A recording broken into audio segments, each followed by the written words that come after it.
Come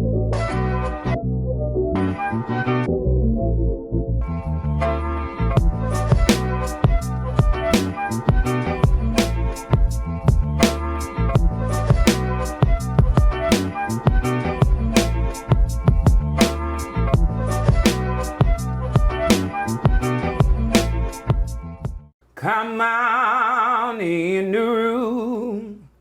Come on in the room.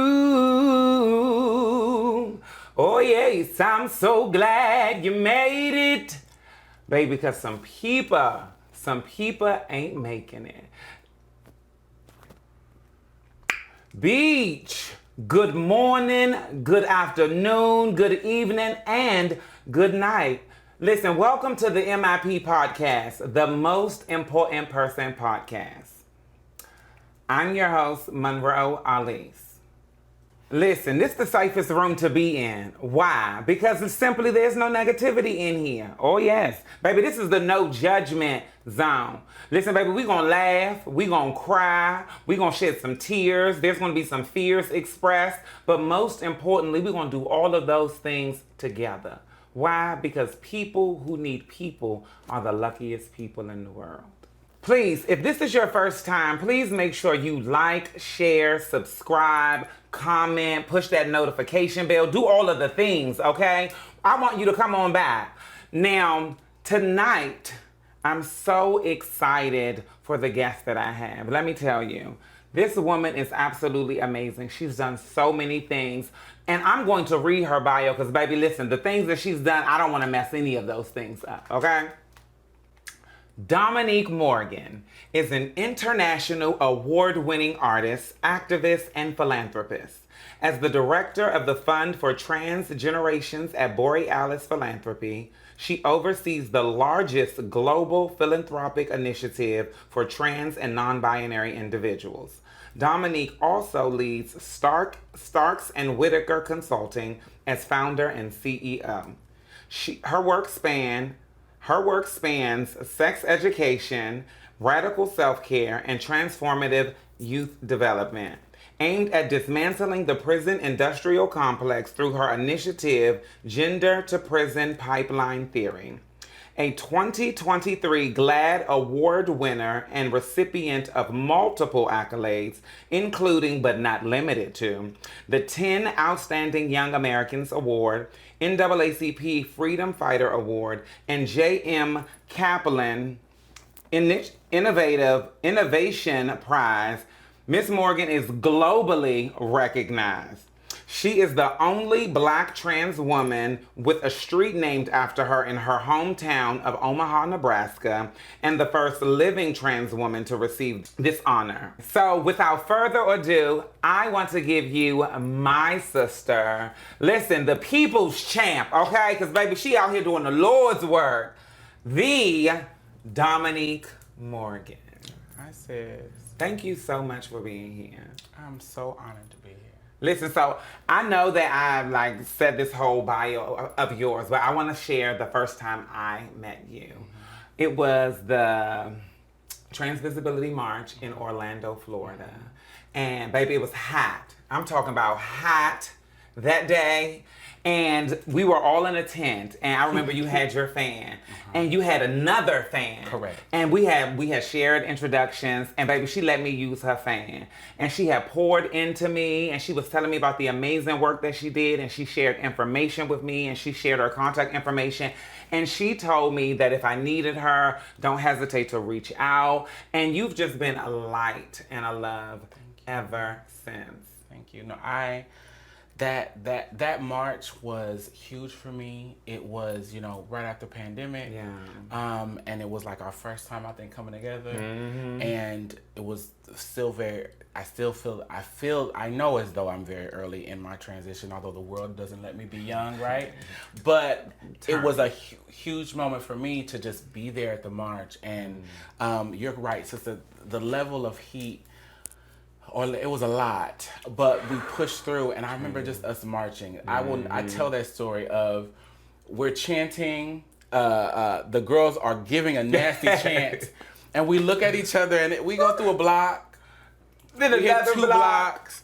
And I'm like, well, the girls are still moving. And I'm like, baby, the wigs are slipping, things are happening, but yet we carried on. We made a way. And even when I think about those moments, I'm always like, even in the uncomfortableness of that, that we get to do it, that we have the option to be uncomfortable while celebrating and existing and being loud and singing and celebrating. So no, that was a beautiful moment. And was this 3 years later, we're back for the march again in DC. Yeah, I'm so glad, and I'm so glad that you're here. So I want to let y'all know that, like, if you saw the first episode came out, it was like a huge shock to everyone, because I said nothing to people about it, and this has been like my baby for like a very long time. I'm very Erykah Badu about this. I'm an artist that I'm sensitive about my shit, okay?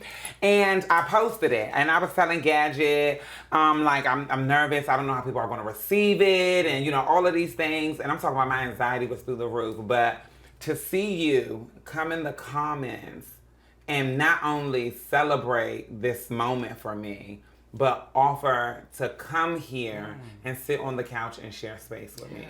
No, as someone who has been privileged enough to have my dreams come together,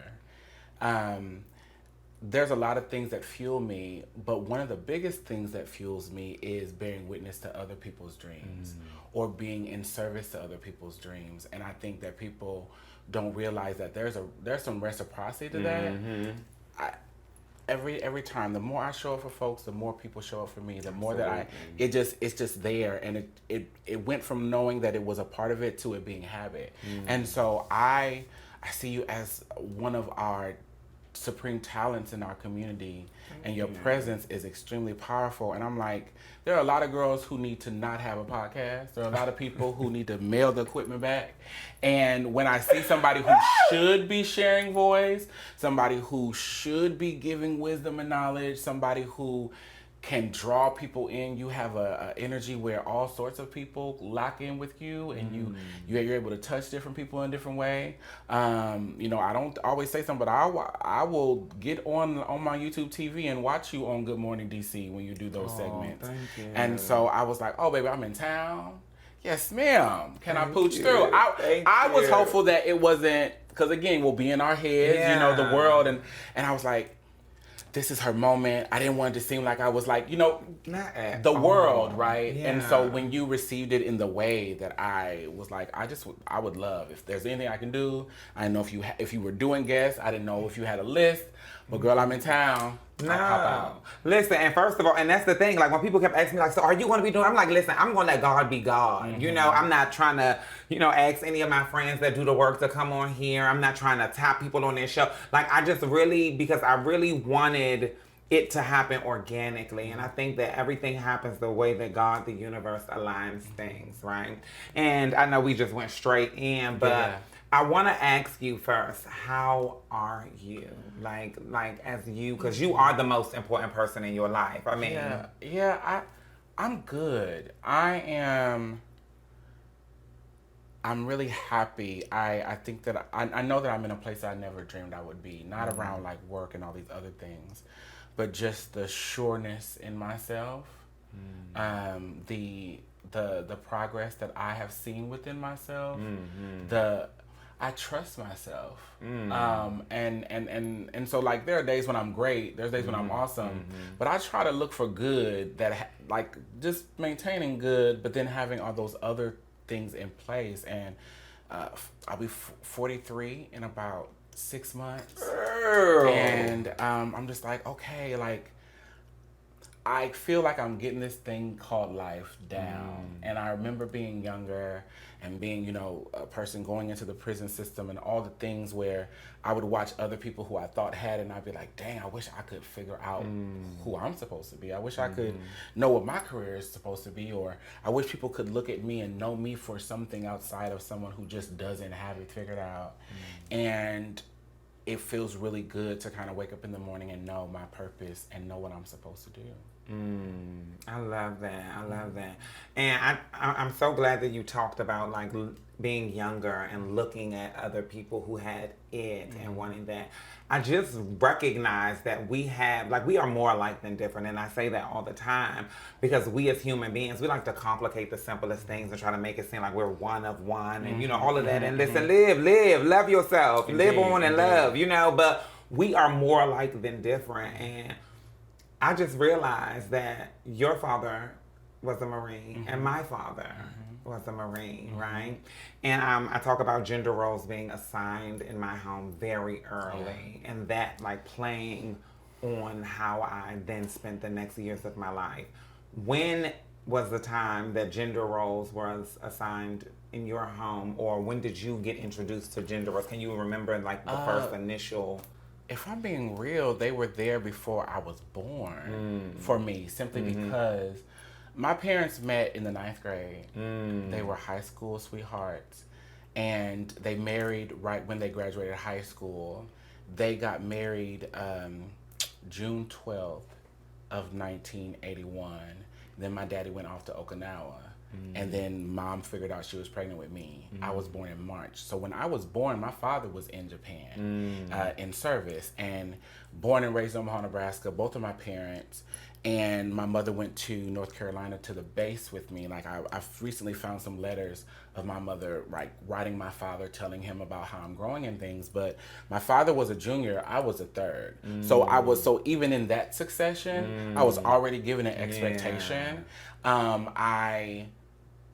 It's very interesting as I fall in love with like all of me, and again that trusting of myself, and I'm a perfect mixture of my parents visually, and so, and in most people's context, you look at my father and it's like, by looks, by name, by being the firstborn, there was an expectation. Absolutely. And my father was the oldest. And my father was, out of all the kids, he was the one that had it together. He was the football quarterback. He was the one that came back from the service and married, you know what I'm saying? Like, daddy had it together. And so there was that expectation of me. If I had to be honest, though, around areas where expectations harmed me more than anything, it wasn't around gender. It was around performance of having it together. Right? It's like it was like my daddy didn't so much care about like whether I was gonna play football or some stuff like that, or you know, like there was chores and things, but it was more of I came from these ideal sweethearts, and like I was getting kicked out of school, and like I was in in-school suspension in 1st grade, right? But I'm showing all this intelligence, but your path is different. So and they're struggling because they're just like, we got the house, my daddy working 12-hour shifts, like what's wrong with you, right? And so I think that the bigger pressure was my parents had the expectation that giving me the life they didn't have was going to instantly make me better for them. The truth is it did. It just that my seeds took a little longer to like bloom. Because there is nothing that I do now that's not based on like the work ethic that my father taught me, and all the ways that my mother showed me, and the way they taught me how to love people. My activism is based on how my parents showed me how to love. I love that. But yeah, it was a lot from the jump because I was the oldest, and it was just like, well, of course you're gonna have it together. And I honestly, I didn't even know what together was. Like, you know, some people pretend or imitate. I didn't even have anything that I thought I could perform to give somebody an idea that I had it together. So I just let them see me completely fall apart, which was low-key the best thing I ever did. I say that all the time. I say that everything that has happened to me has been the best thing that has ever happened to me because it has made me who I am. So would you say that the pathology of like having it together, because that's something that I believe has been passed down, right? Would you say that in those times when you felt like you didn't have it together, and you talk about being incarcerated, and I know that knowing that that was what your parents came from, and then having life direct you in a place of being in prison, I know that that had to affect you in some way. Absolutely. Some irony for me is the most staunch and clear times that I can really feel tangible around my daddy expressing how he loved me through action was when I was impacted by the system. Because my daddy was like, I work, I take care, y'all have a home. That was him. Now, and it's so funny, my father was a Cancer, my mother a Sagittarius. Cancer. But now that what I know about Cancers, I always be like, where was my daddy's Cancer energy? Because both of my parents passed very young. So I'm always like, where was this at with him? And I know Cancer men, it's a little bit different. Very. But at the same time, I think that probably came out with the way that he loved on my mother, because they were just like peas in a pod. But for my daddy to take off work, I knew it was serious. For my daddy to drive to come and show up to court, for my daddy to make that time. The only person who came to visit me in prison before he passed away, my dad was coming. He was making that drive. He was doing that, and I think that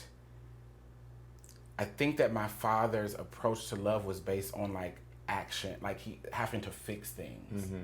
And so if I had to even look back at that pathology, I think some of the ways that I would kind of fall apart is that's how I knew he would show up.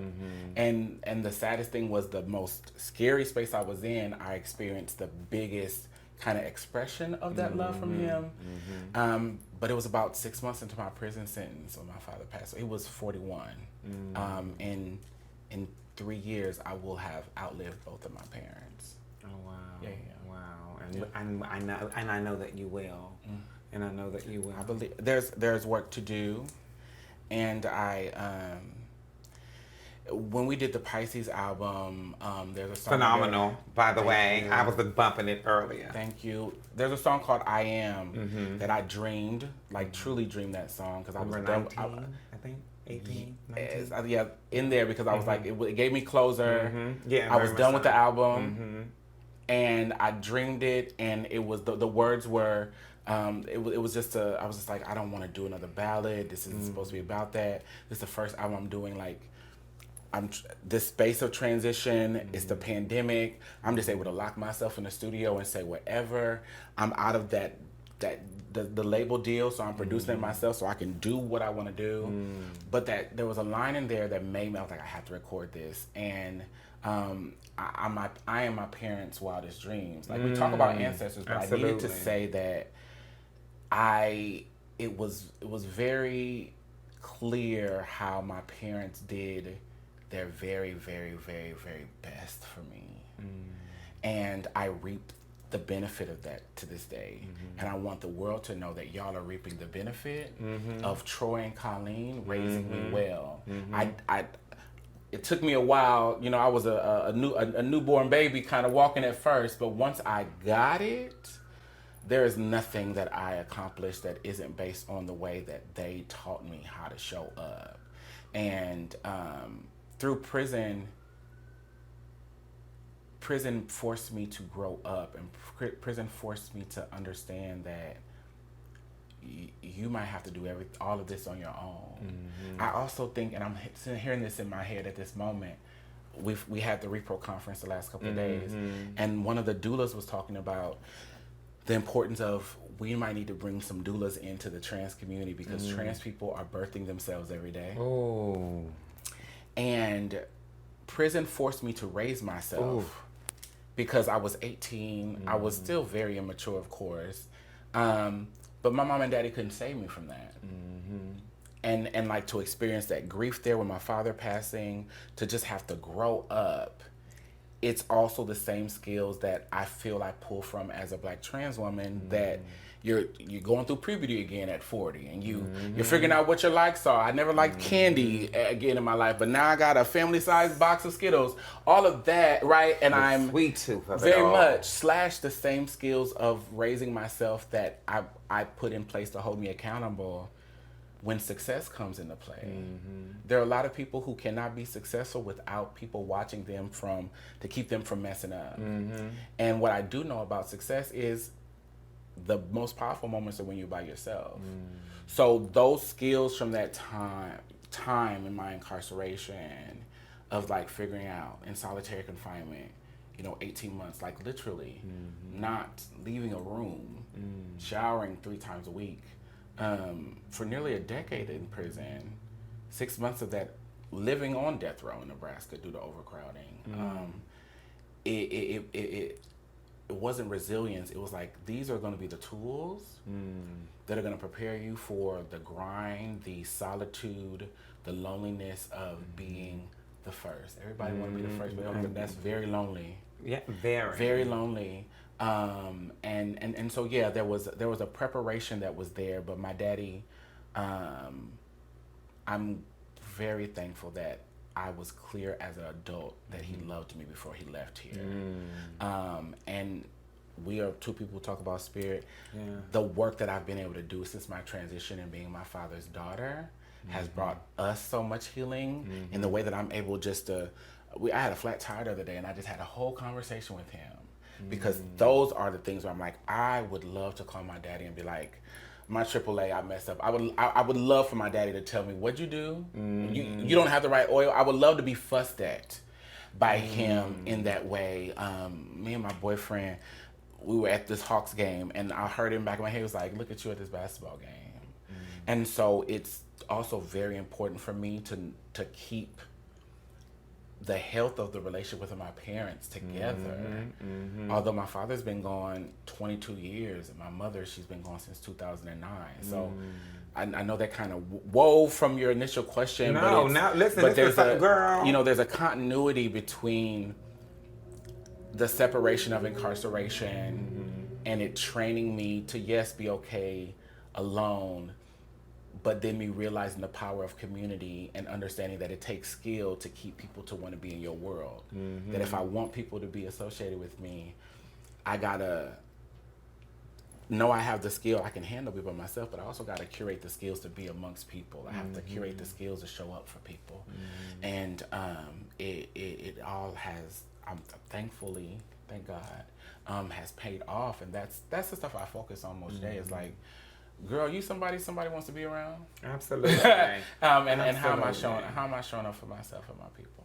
Absolutely. And while you were even sharing all of that, it just made sense of how you show up for the community because of the way, the love and the compassion that you got from your parents, and like how he showed up for you in those moments. And that's what you do. That's what you do. Now, I heard you reference, your boyfriend, your partner. That was a great segue into dating as a Black trans woman. Yeah. Like, what has that been like? Because I remember being in Atlanta. Rebuked it. I remember being in Atlanta. In the kitchen at the house. In the kitchen, while you're cutting fresh flowers. Indeed. And I was talking about going through something with one of those no good short-term, situations and being a hopeless romantic. And I was just like, no, I'm just going to take a break. I just need some self-care. And you said, well, sister, if your self-care is sleep or sex, find your liberation. Like, you don't have to be attached to no man and da-da-da-da-da. And you was giving me all of these things, and it was not in the cards for you. It was not in the cards, but engaging in that is what made me not care about the cards. And then they just can't. And I know this seems so cliche, but I got divorced in 2018, and it almost got me. And I was just like, I'm cool. I went into this phase where I was like, what can you control? What can't you control?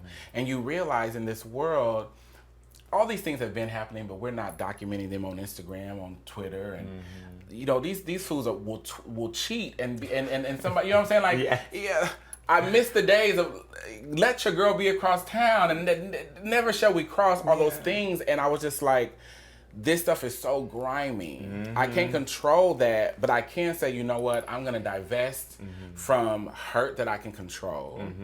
But I also don't want to close myself off from like experiencing joy in people, and that's what we're talking about. Yeah.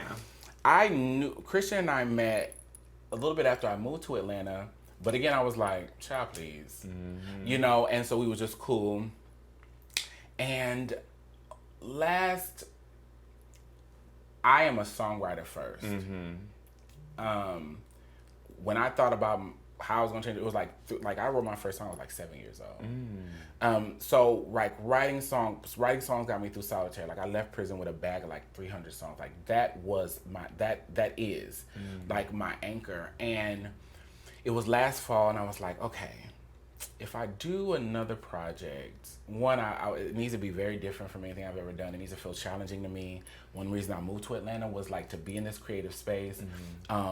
Victor Jackson had just released a single like last fall, and it was like April Showers. Now it was like, I love the sound of it. And I was like, I'm excited to do music again. But I realized that when we talk about ministry and what your ministry is, words and how you put things out there are prayers in many different ways. Just because it's not uttered in that way, it's a speaking of over things. Absolutely. And I'm like, okay, I done wrote all the songs about how these niggas ain't shit. Can I say that? Absolutely. Okay. I wrote those songs like that, and I'm just like, okay, what is the point where I've expressed it to get it out of my spirit to where now I'm speaking it over my life?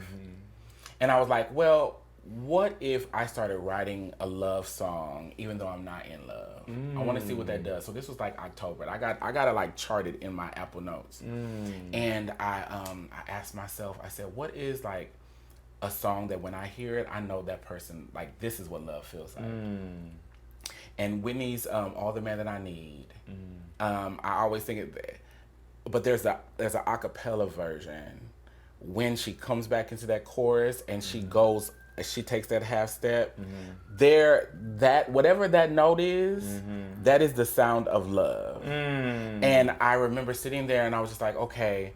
And I sent like that clip to my producer, and he sent me this beat back where he had kind of played with the sample. And I was like, well, I'm just gonna write a song about like, what is that man? Who is that? What does that look like? What does it feel like? And maybe like 2 weeks later, Christian, like I didn't even realize he was following me on Instagram. It very much was a sneaky leak situation.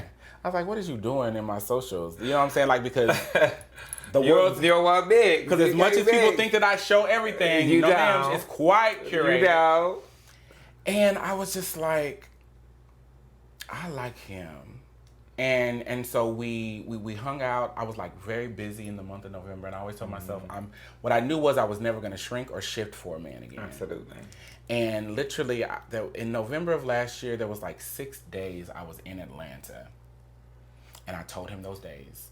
Now, previously, when dudes been like, I want to get to know you, I'd be like, I'm busy. They'd be like, dang, I guess you're too busy for me. Correct. He was just like, okay, well, these are days I'm off. I'm going to take those days off to be available.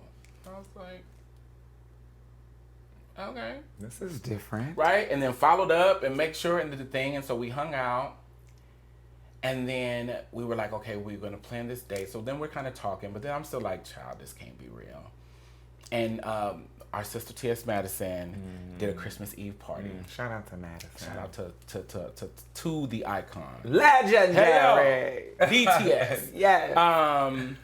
And I was like, okay, if you like, I'm not going to be the trans person you like the one trans person you know how to respect. I need to see how you are around some other trans folks. I need to see how you are around some queer people. I knew Miss Mary would be, how do you treat an older black woman?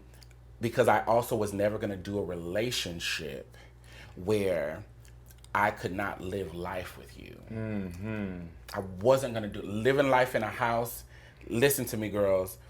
Living, him hunching on you, loving on you, it literally could bathe you every night. But if it can only happen inside the house, I'm not saying you have to be an Instagram couple. I'm not saying that. I'm saying that if you don't have the choice to go out to dinner, if you don't have the choice to bop to the grocery store with him or the mall, I was like, I bring too much to the table. I don't care what you're going through. I know I'm a gift. And we went, and he went out with the fellas and smoked and did his thing, and we're there, and Miss Mary is feeding him pie, and it was seamless. And I was like, so our first, I would say, official day, we consider Christmas Eve our anniversary, and then his birthday is the 30th of December. I'm a Pisces. We overdo things.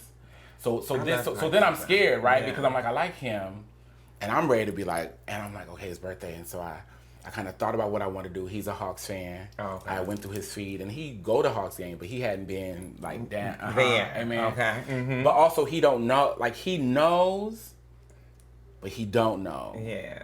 Because I don't think he knew. No, because he hadn't Googled me. Because it was something that happened later when he had Googled me, and he was like, I didn't know. Yeah. But he knew, but he didn't know. So I was like, I'm gonna put him on the floor. We're gonna get on the floor. And I was like, ugh. So I called my best friend Andrew. He was like, back up. So we're like 4 rows back. Okay. Because I was just like, I still want to give him, experiences are life changing in my opinion, right? And like, yes, capitalism and money is one thing, but for me, it's just about making us have access to what we want to have. And we went, and I was just like, and I'll never forget, I had trained myself to like either walk slower than a man or walk in front of a man or a man pulling away or that be a thing. And we got out the car and we're walking, and he stopped and he reached his hand back. Bitch. I could have cried right then. That would have took me. I could have cried right then, because at my big old age, I was like, and the way he just pulled me in, and that's how it felt, and that's how it's really felt with him, is that there's a lot of no's. It's scary for me. Like, on top of loving, I was used to being alone, and not having to talk to somebody. Like, I'm a neurodivergent person. I've worked all day. I was used to shutting things down, honey, watching my Law and Order, and he's there. He's like, I love you. How was your day? And I gotta fix my face. I gotta fix my mouth. I stayed in my marriage too long because my praxis around speaking to black men was based on that black man who hurt me. And so even when, so Christian could frustrate me the smallest thing, and I was talking to him like I would talk to my ex-husband. I'm like, this man ain't did nothing to you.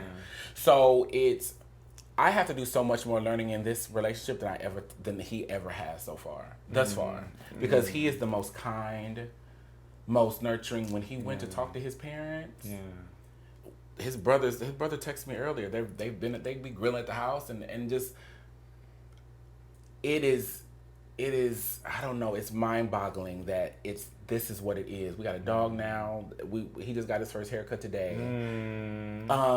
And also I'm trying to make sure I don't lose myself in that. Like, how do I love this and be excited about it? How do I build this thing with this black man? How do I enjoy that I have somebody that I really love? And even in times we're frustrated, somebody who makes me want to try, while also really finally loving who I am. And wanting to sit in that some days, and wanting to just like be in the Dominique Morgan of it all. And but it's interesting. It's deeply interesting. / as black folks, it's so awkward to experience what white people have always had. And so like even when I think about it, it's like white trans girls of color, they've had these men who have put in the time, even men who grab the hand black out in the world, and these black men will Okay. A white trans girl with Kool-Aid stain on their lips will be sufficient enough, right? Enough. My girl, my wife, And so I also was like, yo, this is why these folks have so much capacity to handle life, because they get these other things that cushion them through it. Romantic love is a cushion that people have intentionally tried to keep from black trans women. And in this, I'm just like, yo, like I got all this other stuff, but I'm not gonna lie to you. It was my birthday, day for my birthday. I'm a wiggy girl. We. Boots, But baby, up under this wig, it gives Lil Bill. Girl, no. Boots, right? But my world is so tight. It's not something I'm subconscious about because I feel like I am who I am. No, absolutely. But my world was so like refined. Niggas wasn't staying the night at my house. It wasn't. I'm giving you what I want to give you, and I'm going about my business. By March, we're like 4 months in. We done went on vacation. We went to Florida. He was there for my book launch at Vanderbilt. No, I was about to push through, and he was like, "So how long you gonna sleep with the bonnet and the wig on? When you gonna?" And I'm like, I know what you're talking about. So it's that day for my birthday. He takes me out. We do this thing. I said I wanted to learn more about play. And so he takes me to Dave & Buster's I had never been. And we just have this beautiful time. And I get so comfortable. I walk in the bathroom and I forget he's there because he's also very quiet. Girl, I done sat my wig on the counter. I'm washing my face. And he comes around the corner. And I'm like, you ever been so still you hope somebody don't see you? Yes. And this man looked at me and said, this is when I had to go in the bathroom and to where he thought he had upset me because I was crying so hard. And he looked at me and said, my brother told me that you see a true person's beauty when they don't have any hair blocking anything. He was like, you're the most beautiful thing I ever saw. Bitch, wore me out. And I was like, why would you say that? That's what I said, and I just start bawling. And he's like, "Are you okay?" And I'm like, "I'm fine." I didn't have the words to process it. And I went in the bathroom. I called Andrew. I said, "I don't know what what is happening?" And I was just like, "Yo, like this is." But I had wrote all those things in this song though. And I was just I've been that Dolly Parton quote around dreams have a aspect to work to it, and wishes are just it's like hoping that things just come together. And I think I reached a point where I was focusing on dreaming about love instead of wishing about love, recognizing that there's work to it. And by no means does not mean that we don't have arguments or disagreements, absolutely. But I'm saying that in regards to there's a level of healing that I've gotten through this relationship that I will be forever grateful for. This is the man that I want to be with forever. But if this ended today, there's a level of restoration. I know that if somebody wanted to, they would. I hadn't experienced that before. Even if because it's just got to be one. I know one exists now, and I think for me it's very important around being in love with my blackness and focusing and addressing like any anti-blackness to be rooted in like loving a black man for me. Absolutely. For me. And so yeah, we still rocking out and pushing through and yeah, it'll be a year on December 24th. I love it. I love that. Like I'm a hopeless romantic, and so I get like the biggest hope from seeing people in love that look like me, right? And like even hearing the stories and seeing you together. And what I mean by you together, like you on live or you and he in the background playing the game or something. Like I love that. Like I love that, and it lets me know that it's possible. And so I'm just so I want you to continue to stay in the moment. Continue to stay in the moment. Continue to keep doing everything that you're doing. And like, I love that for you. I love that for you. And so we have come to the point in the show. Well, but I'm hungry. Boots. I'm hungry. And so we're about to get ready for That's a Chew. Now, sister, you saw the first one, right? Yeah, now, you know how That's a Chew go. Correct. We're going to eat a little something. We're going to review it. Amen. And we're going to tell a story. But I want you to tell a story. Okay. Okay? All right. So we about to get ready. And today we're going to do a review of Teddy's Roti Shop here in the District of Columbia. It's a Trinidadian space that has all of the things that you can imagine, from curry chicken to oxtails to swordfish. So baby, I got some curry chicken and roti. Yes, God. We're going to get our plates. We're going to go ahead and do that, and we're going to come back for That's a Chew.